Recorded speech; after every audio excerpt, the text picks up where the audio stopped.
Plate একটা ভাত ছিল, ধুয়ে ফেলে দিলে বাড়ির বরকত চলে গেল।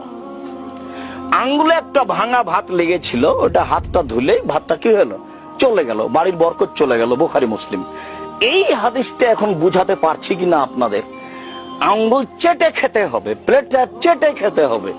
যদি আপনার হাতটা ধুয়ে ফেলেন আর যদি ভাত চলে যায় তাতে, প্লেটটা যদি পানি ঢেলে দেন তাতে যদি ভাত চলে যায়, তাহলে বাড়ির বরকত কি হলো, চলে গেল। হাদিস বুখারী মুসলিম, আপনি মানতে বাধ্য। বরকত কিভাবে চলে যায় আপনারা বুঝতে পারবেন না। তখন রোজ খাবার নিচ্ছে মানুষের কাছ থেকে, কিন্তু দেখি বাড়িতে নেই, তার মানে বাড়িতে বরকত নেই।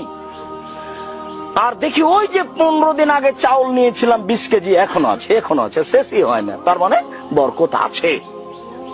আয়েশা রাদিয়াল্লাহু তাআলা আনহা বলেন যে আল্লাহর নবী মারা গেলেন তখন ছিল বাড়িতে 100 কেজি। ওই আটা নিয়ে রুটি বানায়, অনেক দিন খেলাম, শেষ হয় না। তখন আমি একদিন ভাবলাম যে আটাটা একটু মেপে দেখি তো কতটি আছে। মাপার পরে দেখি 2 দিন পরে আর নেই। চলন্ত জিনিসটা মাপবেন না।